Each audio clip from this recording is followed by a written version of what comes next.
Hello, everyone. Welcome back to the Tonic Accord podcast. I'm your host, Drew, joined by my friend and co-host, Alex. And today we also have a special guest. He's been on the podcast one time before, and we're very excited to have him back. We're joined here by Mitchell Rosenberg.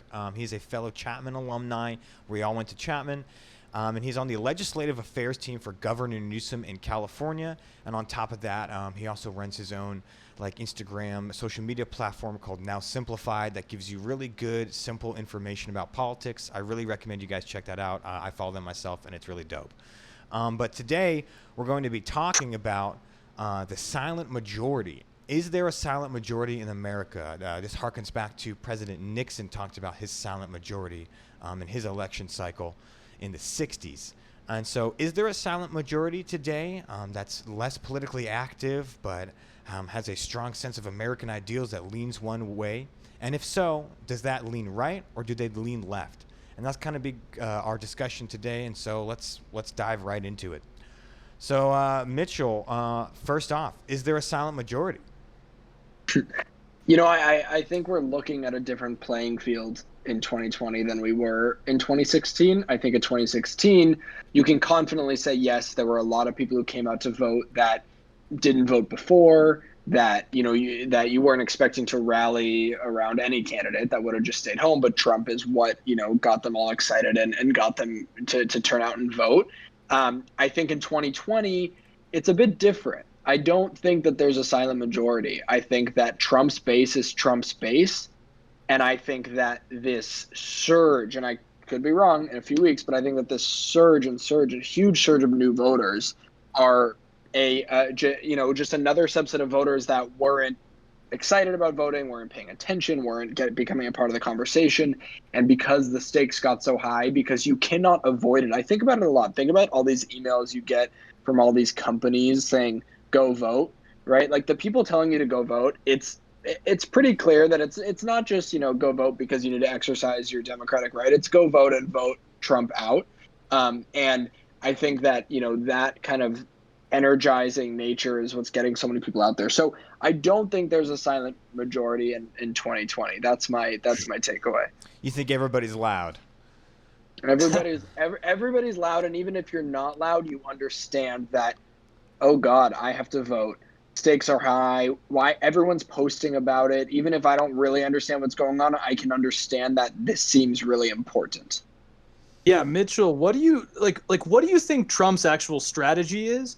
Because for the last year and a half, he's been talking about how his voting base is this silent majority and they're going to win again. And, a lot of Gallup polls show that, Nixon used this term authentically because there were a lot of Americans who thought he would do a better job at handling Vietnam, but Trump is down in almost every poll possible. And there's clearly not this silent majority. It seems to me like a loud minority. So what do you think his actual strategy is here? Yeah, I mean, Trump seems to be the master of not having any political strategy, but political pundits, maybe we're included, like to talk about oh, dumb guy, what a dumb political move, but he won, right? I think that, here's maybe what he's referencing. In California, where I live, very liberal state, you don't see a lot of Trump signs in most places. Obviously, there are people who voted for Trump who are going to vote for Trump who live in my building, I'm sure, in my apartment building. But they're not the ones with the sign like I have in my window or wearing the shirt like I do when I go out. That's maybe that silent minority in California.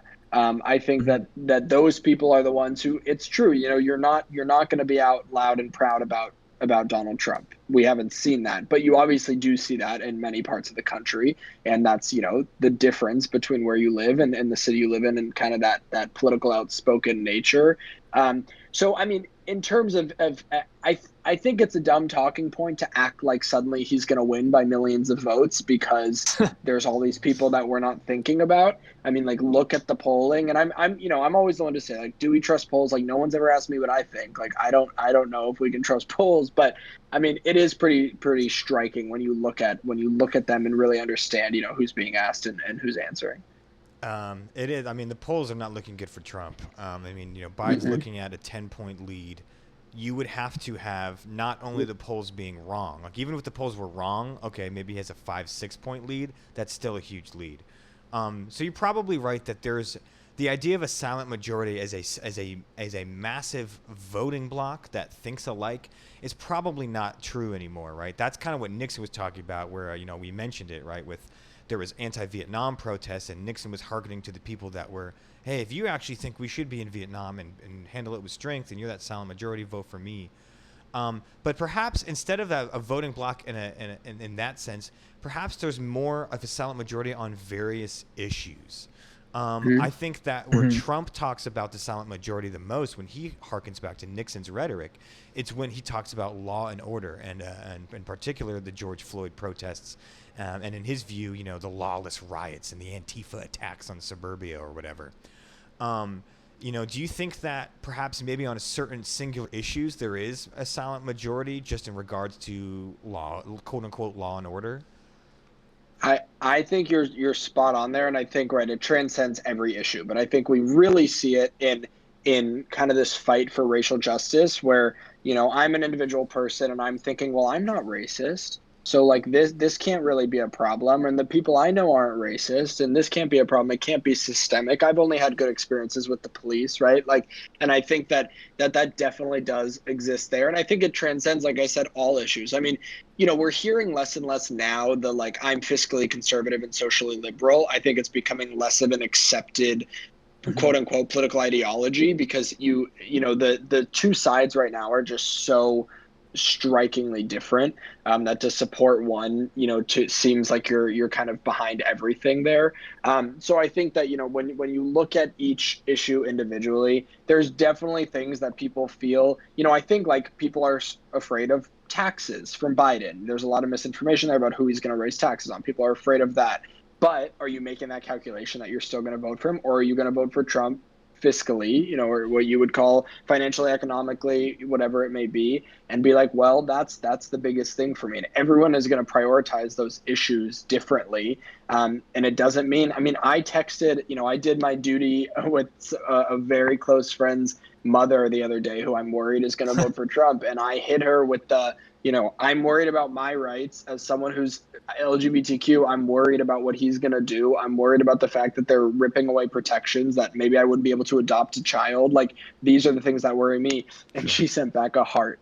And I don't know what the answer is. I don't know what she's going to do. But I think this is an election where you have to make that judgment. You can't just vote based on one issue that, matters most to you. You need to kind of look at the plurality of it all. Yeah, I don't always agree with Ben Shapiro, but he actually had an interesting point today where he said that saying you're a pragmatist doesn't work anymore. Because that's always been what I've kind of tried to flourish on, is kind of being a centrist who says, well, I agree with Republicans on X and Y, but Democrats on A and B, and that seems to just be not the case anymore. But my concern is because I'm an agnostic person, and I see that on the right, pretty much the only strength they have as kind of a lobbying base seems to be on the religious side of it. And so from my point of view, obviously the founding fathers created the Electoral College to protect citizens from the tyranny of the majority, right? You want to make sure that someone in Montana or Wyoming has an equal say as the coastal cities or whatever. But I'm worried that we're actually starting to see the opposite, which does happen in authoritarian countries. I think of Iraq under Saddam, where his Ba'ath Party was actually a minority of the entire population, but they were dictating policy for the majority. So I'm worried about more of a tyranny of the minority. And obviously we see that in Handmaid's Tale and all these, dystopian novels where this minority fringe group gets control. And I do worry that with our electoral system, the way it is, we're going that way. This is kind of to both of you. I don't know, how do we fix that? Because obviously we're going in the wrong direction. So your argument is that the silent majority is not being represented, and it's being represented by a loud minority, which is yes. the increasingly farther right wing. Yes. Yeah, look, there's definitely evidence to back that up. Like you said, I'm talking about Wyoming and Montana.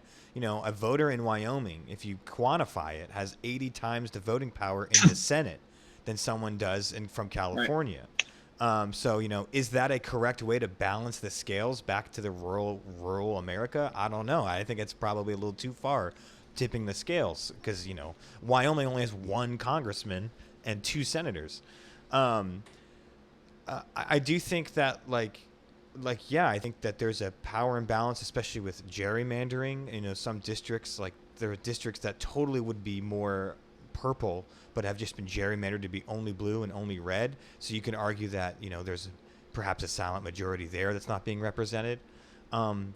I think more the conversation I'm trying to hone on is like large scale public opinion, right? Where does the large scale public opinion sway as far as does it lean left and does it lean right? Because I keep, like you said, I keep hearing Trump saying he has the silent majority that's going to come out in droves and support him on law and order and stuff. But then if I look at some other polling, it seems to me like the silent majority is actually starting to move left. I actually do think there is, well, maybe not a full-on silent majority like Nixon talked about, but I do think that I hear all the time, especially from the Trump camp and everything, that the radical left doesn't realize how really conservative middle America is, right? And there's some merits to that as far as like taxes. I don't think anyone enjoys paying taxes, but if I look at some of the Democratic planks, or where the Democratic Party's going, and also the polling that goes along with it, I actually think the American public is more left-leaning than we give them credit to in some areas. And I think the big one is healthcare. So I want to take a look at the Kaiser Family Foundation, which is like an offshoot of Kaiser Permanente. They do, research and things based on healthcare. They put out some figures talking about public opinion of various like healthcare, and I don't know if you can see. I put the link in the Discord. I don't know if you guys are able to follow along either by clicking it up or on the Twitch stream. But I can also describe it as I see it. But most support federal government doing more to help provide health insurance. So a very basic question. Do you believe the federal government should do more to help provide health insurance? Democrats are overwhelmingly say yes in the 90%. Independents are up to like the high 70s, low 80s as far as yes, they should. And even Republicans at one point had 72% support for the government doing more. And it's gone down to about 40% over the last 2 decades, right? Let's also look at this one. Public more likely to favor than to oppose a national Medicare for all health plan. We're now looking at in 2020 a consistent over 50% support for that idea of a national Medicare for all health plan, whereas opposing is in the low 40s. And let's another quick one, just to see about. Here it is, about the words we use when we talk about these kind of policies. Universal health coverage gets a positive response, 63%, 31% negative. Whereas something like socialized medicine gets 46% positive and 44% negative. Even still, with a term like socialized medicine, you have a slightly higher positive response to those words. But words like Medicare for all, national health plan, and universal health coverage get a lot better results. These are public opinion polls. So if I read something like this, and I say, oh, a majority of Americans would be open to the idea of universal health care, but then I go on the news and I listen to Fox News talk about Bernie Sanders being a socialist and how no Americans should support socialism, I see a really big gap and a disconnect between where public opinion lies and where people think the silent majority is. Yeah, I mean, I think with healthcare, like you said, is a really big one, and I think it proves. I mean, the more people understand, always been my biggest thing. The more people understand these issues, the more likely they are, in my opinion, to lean left, what we consider left. Like, I understand that I want healthcare for my family, and I can get it, at a fair cost, but everyone else should get healthcare, because I can start to understand what that might look like for other people. Things we're not doing, like a universal basic income. But the more people learn about it, the more you're kind of like, okay, well, this, can cover those necessities, take off this burden, whatever it may be. I think is another example. Climate change, another example. There are these things that have been coined as these radical left ideas. And I hate the word radical when we use it here because they're comparison to the world. But, I think that the more people kind of get a grasp of what's happening and how it would affect them, they align with this. But people are, probably all, you grow up being the political party, your parents when you're young, and that's what like, Sure. especially I think in the middle of the country, it's like that is such a part of your identity, and it's hard to move past that. But as the country shifts, as Texas is shifting rapidly, maybe it opens it up for more people to be able to say, okay, wait, they're not villains, or this other party I can listen to. Yeah, like I think that's a really good point. It's something I've felt strongly about myself for years, is that I think education and just broadening your horizons on every potential topic, it doesn't particularly maybe make you a Democrat, but it makes you a pragmatic, logical thinker, right? And even if you're still a Republican, it just allows you to understand more. I think the extremes of either side just come from ignorance. And like, I was looking at the NIH put out like a really good survey, that was talking about how, under the Affordable Care Act, the people without health insurance dropped from 18% to about 12%. And that's a positive. But unfortunately, most people that oppose it aren't seeing those numbers or the day-to-day tangible facts. They're seeing what people are telling them on Fox News.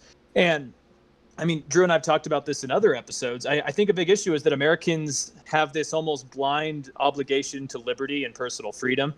And so when they hear personal mandate, you're forced to get health care, like you need to, it's something that scares off a lot of people, but for ignorant and dumb reasons, in my opinion. And I just don't know how we deal with that, because I think we have a minority of Americans who are versed and informed and just want the better. We have a majority on both sides, because I do believe that both sides, there's a fringe on the extremes that are kind of just dumbing down the waters, and it's made it tough. So I don't really know where we go from there.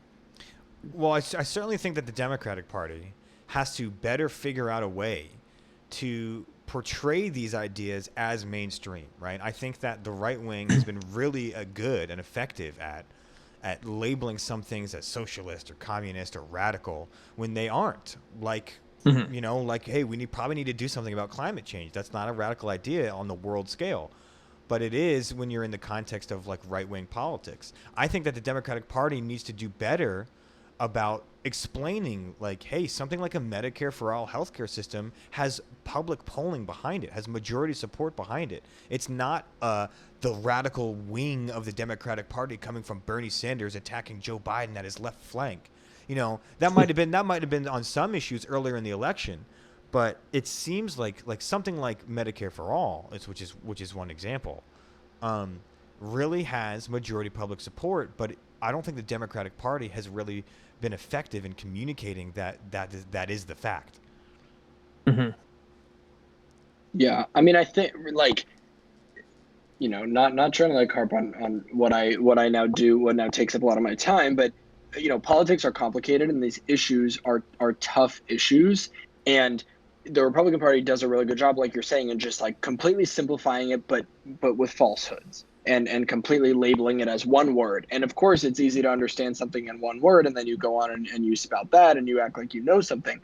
That's different than actually trying to educate somebody on what Medicare for all actually means. But there's the truth is, you can do that in 30 seconds, right? You can do that in 15 seconds, but you need to hone that message on. And I agree that I don't think the Democrats do a good enough job at that. And I think there need to be more resources in the education of complicated political issues that can and should and are mainstream, in fact, when you look at the polls, but how to kind of build up that support. And I think there's a legitimate way to do that. Yeah, I think you've been doing something that Fox News and all of them have been doing for a decade. Like your now Simplified platform is simplifying stuff and getting rid of all the BS and finding answers. And I mean, I'm not comparing you to Fox News. Don't get me wrong, but I'll be the other side of it. The true no spin zone or whatever. What is that? Because I've talked to so many conservatives who just say, well, I don't want a socialist in Biden, or I don't want an authoritarian takeover, and they're all just talking points. And so I think it's good at least that there's something on the left that is just trying to give basic information to people. Because Fox News is not giving basic information; they're giving basic talking points, and that's my issue. Is because how do you disagree with someone at the dinner table over, like, radicalism on the left? It's just such a intangible term that doesn't even make sense. And so I don't know, but I would be sad if we didn't talk about this, because this might be actually where probably maybe the three of us disagree. I don't know. I feel like the Supreme Court hearings that are kind of like the battleground of the silent majority, if there is one. And so, Mitch, will start with you, and then Drew. Like, what are you guys' thoughts on these hearings so far, or on just Amy Coney Barrett in general and this whole process? Well, first I have to say, you just gave me an idea for Simplified. I think we could like take the most commonly used Fox News things and break them down. Like the commonly used talking points. And it's like, go ahead and send this to your relative. I like that. Who's spewing this out. So thank you. I'll run with that. Yeah, I mean, there we go. It's been 2 interesting days of the hearings. I think, day one you can discount a bit because it's just speeches on both sides and everything that you would expect. Today, Barrett, she did well. I mean, she's not one that is frazzled. You can tell, they're making a big deal. She had no notes in front of her. She knows what she knows. She knows her beliefs and she stands by them. I mean, I think we all knew what to expect. We all knew the kinds of questions, that would revolve around the ACA and COVID, revolve around Roe v. Wade, the election, kind of all of that stuff. I mean, she's not doing herself any favors with liberals. She's, staunchly pro-life. She is not, committing like they want her to. I think personally she makes fair points about, I can't commit right now to recuse myself when part of that is, talking with the rest of the justices before you make that decision. That would be premature. And I get that. But I think that, part of it is, this shouldn't be happening right now anyway. So I think that, I think that it's what we're expecting. I think in the last few years, we got used to a Brett Kavanaugh type of hearing, just like we got used to a Trump type debate. And then watching the VP debate, it's like, wait, what happened to the screaming? We got used to a Brett Kavanaugh type of hearing, so it's not like that. But I think that, this nomination is going to be rushed through. They're talking about doing a markup on Thursday, and it's just going to, unfortunately, in my opinion, happen and be pushed through. And there's a lot at stake. And she may come off right now as, eloquent and smart, and okay, maybe she's reasonable because that's how she seems right now. Unfortunately, her judicial record doesn't seem to show that that's what she'll be like on the court. I just have one question really quick, yeah. And then Drew, sorry. Because do you think that this is a hill that it's worth like Democrats really fighting on? Because I know that there's a big criticism of her academic writings on the Affordable Care Act and criticizing, Justice Roberts. But I do think we, like a lot of people, tend to forget that academics, that's what you do in academia, is you test out theories and ideas and back up the research or field you're in. And it doesn't particularly always mean that once you're actually in a position of the law, you're going to do those same things. Because she's said that, she's pro-life personally, but at the end of the day, there have been a lot of conservative justices who have gone across the aisle. I mean, Scalia, as much as I disagree with him on certain things, I mean, he's voted against some of the, like, I think it was Johnson versus Texas with flag burning. He said it's okay, even though his personal values said it's not okay. And so do you think that she's as detrimental, or it's just the context of Trump before an election? Yeah, I mean, the thing is, like, you believe what you believe, and you want someone who's going to uphold that on the highest court in the land. I think that, like, we have a broken system when things like abortion rights, things like same-sex marriage, things like healthcare depend on one person's vote, because that's what this is at the end of the day. And that's why this is a hill that I do think they have to die on, because I think there is so much at stake. Like, yes, you can take the risk of, okay, well, maybe she'll be reasonable, but we just don't know that. I mean, she's been a judge for 3 years, and I'm not saying she hasn't had a distinguished career before that in her own right, but we just don't know that. And I think it's putting a lot of trust into someone who doesn't have a huge judicial record to prove how she would rule on these kinds of things. And there's just too much at stake for too many people. Good point. Good point. As far as the way I'm looking at it a lot is like, in regards to this discussion about, is there a silent majority that's not being represented in politics or that Trump is fighting for? I think no. I think that the idea of this Republican silent majority is no longer existing in the way that Nixon thought of it.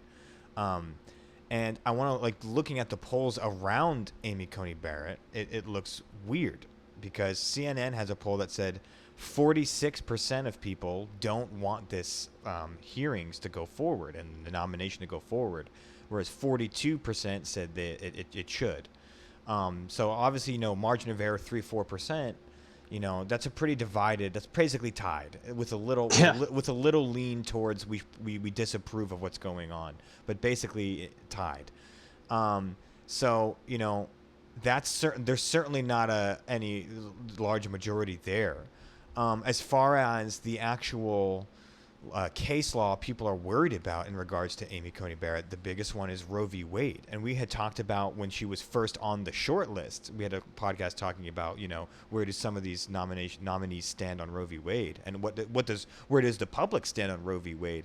And it was something in the 70% of Americans believe that, regardless of their own beliefs on pro-choice or pro-life, something with the precedent of Roe v. Wade shouldn't be touched. Right, 70%. That's a pretty big majority, in my opinion. And when you're looking at a democracy, so so to me, when she was talking about super precedent, and that she doesn't include Roe v. Wade as something that has that precedent, that's the one thing where it's like, I think it does. I think it does. It's been established law for decades, and looking at public opinion, right? If we're going to talk about a silent majority. There's a majority of people that say Roe v. Wade shouldn't be touched. It's established precedent case law, and so when I hear someone on the Trump campaign saying that the average American is more conservative than you think, Trump represents the silent majority, and that Supreme Courts is a big part of that. I don't think that's true. I think that Trump represents a base that thinks the Supreme Court should be very conservative. But I don't think that represents the beliefs of the American public. Again, the public is split on whether or not even to allow Amy in, and then on top of that, it's pretty established public opinion that Roe v. Wade should stay as case law.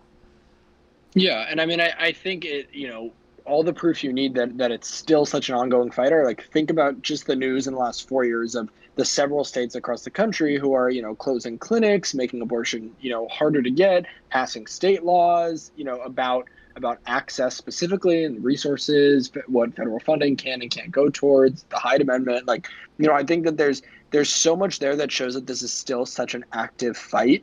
And although Roe v. Wade, I think, especially to younger generations, feels like this is just, we've known this forever and this is so set in stone, it's just not, because it's such an active fight. And that's why I think that, like, we can't place that trust in someone that is so actively pro-life. And, I mean, of course, like, wishful thinking, but, like, what if we could go back to the days where, RBG is confirmed by a vote of 96-3? Like, how do we get back to a place where a nominee can be someone who can cross both sides, who can just listen, right, and take both sides into account and make that decision. Yes, we see that. We've seen Kavanaugh and Gorsuch have surprise views on things we didn't expect. But unfortunately, we're past that, and I don't know how we get back. No, yeah, I mean, Drew and I talked about this a few weeks ago. Like, I think the nuclear option back in 2013 was probably the death to an actual consensus or bipartisan agreement, right? Because before that, you actually had to have a significant majority, 66-33 to actually pass anything. And now it's 51%. So I think we're always going to see this. But I just, like, do you think, because like stuff like the Hyde Amendment and these type of policies, like, isn't that in the legislature? Like, I almost feel like Roe v. I think the populace and politicians are worried about the Supreme Court overturning Roe v. Wade, when in reality, I think we need to more worry about what legislators, what Congress is doing. Like, in my opinion, the Supreme Court has in most cases recently stayed semi-apolitical. And Rand Paul actually had an interesting quote today, which I agree with. And I'm just curious what you guys think. He said, Republicans want a judge, Democrats want a politician that'll vote for their cases. What do you guys think of that? Do you think it's absurd? I mean, I don't think that's what Trump wants. Maybe a Republican, maybe what a 2008 Republican would want. But I think I think Trump wants a judge that might go his way in case he gets a ballot, a ballot related case. Yeah, true. But I don't know. You said the quote was Democrats want a judge, Republicans want what? No, it was Republicans want a judge, Democrats want a politician that'll vote for their cases. So basically, Yeah. Democrats want to politicize the Supreme Court. Right. I think they both do. I mean, look, like I think again, like there is so much at stake. Like Democrats are going to look and Republicans are going to look for any avenue to get their priorities done. I think that's just the truth. I think that maybe I'm naive, but I'm assuming that there are serious constraints about codifying something like Roe v. Wade, like Obergefell. Otherwise, it would have been done a long time ago when there was a majority. And that's why there's not. But I agree that it seems like this huge problem that the judicial system is legislating in a lot of areas. But that's what it is right now until we can figure out other ways to get around it. Yeah. Yeah. Do you think like a 6-3 court would best represent the majority of public opinion? No, it